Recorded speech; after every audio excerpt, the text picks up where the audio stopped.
Assalamualaikum warahmatullahi wabarakatuh. Kelompok kami akan menjelaskan sejarah Sumpah Pemuda dalam bingkai Bhinneka Tunggal Ika.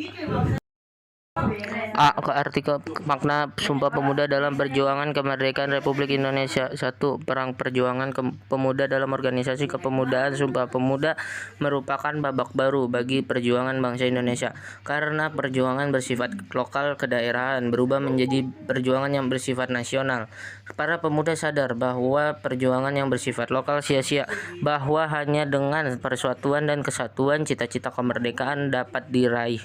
Berdirinya Budi Utomo mendong bermunculnya organisasi pemuda seperti berikut. 1. Trikoro Darmo atau TK. Trikoro Darmo didirikan oleh R. Satiman Rio Sanjoyo dan kawan-kawan di Gedung Stovia, Jakarta pada tahun 1915. Trikoro Darmo merupakan cikal bakal Jong Java. Trikoro Darmo memiliki 3 visi mulia, yaitu sakti berarti kekuasaan dan kecerdasan, budi berarti bijaksana, dan bakti berarti kasih sayang. Visi ini kemudian dikembangkan dalam 3 tujuan Trikoro Darmo sebagai berikut. A. Mempererat tali persaudaraan antar siswa-siswi Bumi Putra pada sekolah menengah dan kejuruan. B. Menambah pengetahuan umum bagi anggotanya. C. Membangkitkan dan mempertajam peranan untuk segala bahasa dan budaya. 2. Jong Sumatera Nenbon. Organisasi Kepemudaan Persatuan Pemuda Pelajar Sumatera atau Jong Sumatera Nenbon didirikan pada tahun 1917 di Jakarta. Pada Kongres ketiga, Jong Sumatera Nenbon melontarkan pemikiran Muhammad Yamin, yaitu anjuran agar penduduk Nusantara menggunakan bahasa Melayu sebagai bahasa pengantar dan bahasa persatuan. Jong Sumatera Nenbon melahirkan tokoh-tokoh besar seperti Muhammad Hatta, Muhammad Yamin, dan Mbah Darjohan. 3. Jong Ambon, Jong Minahasa, Jong Celebes. Jong Ambon didirikan pada tahun 1918.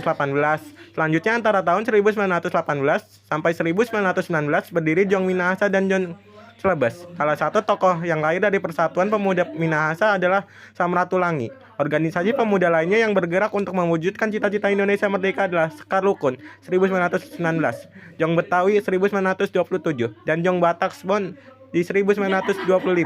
Semua organisasi di atas nantinya mendorong lahirnya Sumpah Pemuda.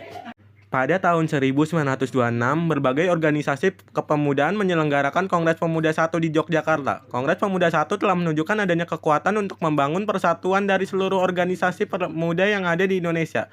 Kongres Pemuda I berhasil merumuskan dasar-dasar pemikiran bersama. Kesepakatan itu meliputi 2 hal berikut. A. Cita-cita Indonesia merdeka menjadi cita-cita semua pemuda Indonesia. Dan B. Semua perkumpulan pemuda berdaya upaya menggalang persatuan organisasi pemuda dalam satu wadah. Rumusan Sumpah Pemuda ditulis oleh Muhammad Yamin pada selembar kertas ketika Mr. Sunario sebagai utusan kepaduan tengah berpidato pada sesi terakhir Kongres. Sumpah tersebut awalnya dibacakan oleh Sugondo dan kemudian dijelaskan secara panjang lebar oleh Muhammad Yamin. Isi dari Sumpah Pemuda hasil Kongres Pemuda kedua adalah sebagai berikut.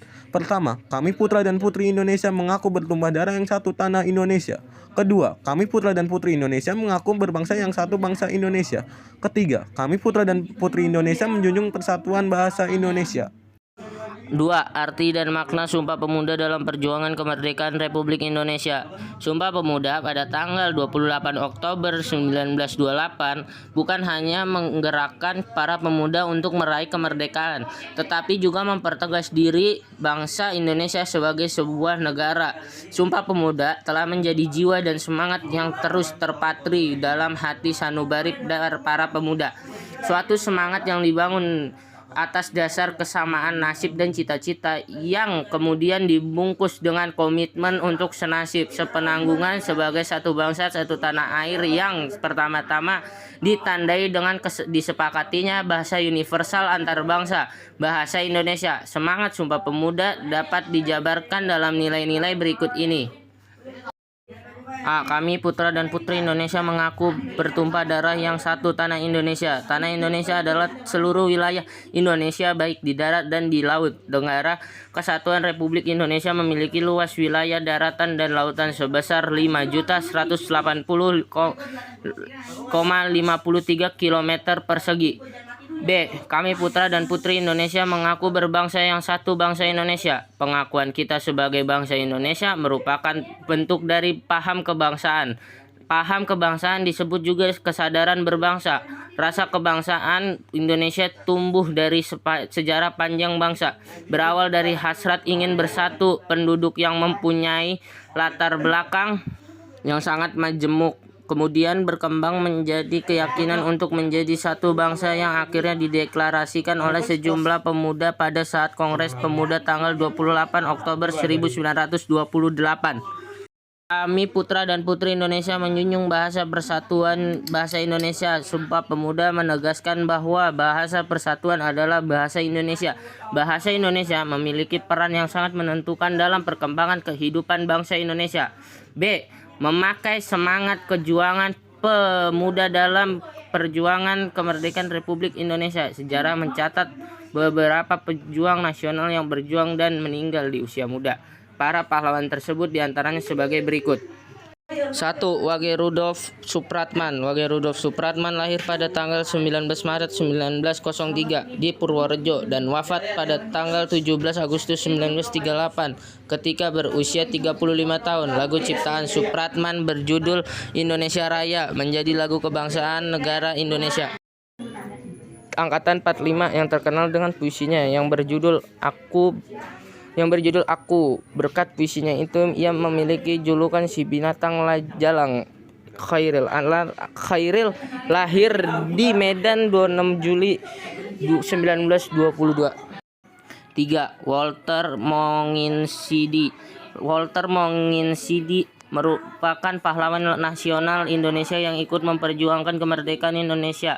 Beliau lahir di Manado pada 14 Februari 1925 dan wafat di usia 24 tahun pada 5 September 1949. Semangat juang Walter muda muncul karena melihat penjajah di bumi pertiwi yang tiada berkesudahan dan semakin menjadi-jadi.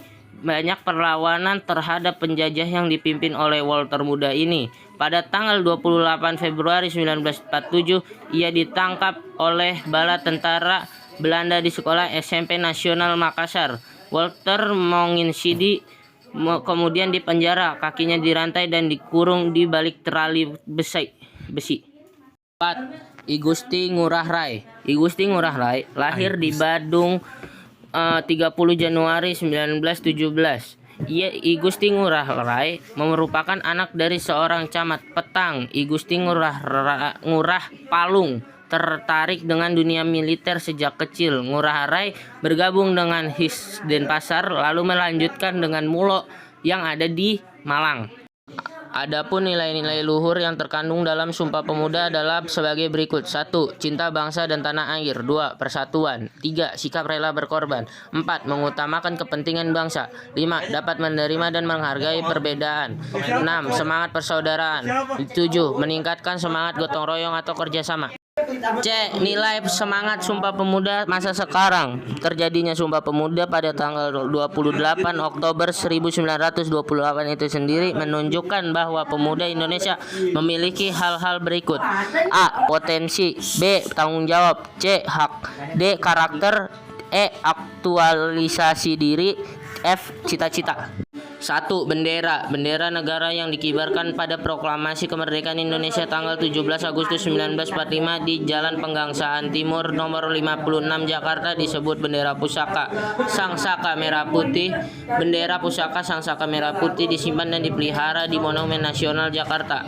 Bendera negara terutama di instansi pemerintah wajib dikibarkan tiap hari. Sekolah sebagai instansi pemerintah tentunya wajib mengibarkan bendera merah putih setiap hari. 2. Bahasa. Bahasa Indonesia yang dinyatakan sebagai bahasa resmi negara dalam pasal 36 Undang-Undang Dasar Negara Kesatuan Republik Indonesia tahun 1945 bersumber dari bahasa yang diikrarkan dalam Sumpah Pemuda tanggal 28 Oktober 1928 sebagai bahasa persatuan yang dikembangkan sesuai dengan dinamika peradaban bangsa. 3. Lambang negara. Lambang Negara Kesatuan Republik Indonesia berbentuk Garuda Pancasila yang kepalanya menoleh lurus ke sebelah kanan. Perisai berupa jantung yang digantung dengan rantai pada leher Garuda dan semboyan Bhinneka Tunggal Ika ditulis di atas pita yang dicengkram oleh Garuda memiliki paruh, sayap, ekor, dan cakar yang mewujudkan lambang tenaga pembangunan. 4. Lagu Kebangsaan. Lagu Kebangsaan adalah lagu Indonesia Raya yang diciptakan oleh W.G. Rudolf Supratman. Lagu Kebangsaan wajib diperdengarkan dan atau dinyanyikan. A. Untuk menghormati Presiden dan atau Wakil Presiden serta bendera negara pada waktu pengibaran atau penurunan bendera negara yang diadakan dalam upacara. B. Dalam acara resmi yang diselenggarakan oleh pemerintah. Sekian dari kelompok 7, semoga bermanfaat. Terima kasih. Tunggu sebentar, Anda siapa? Wah, kabur.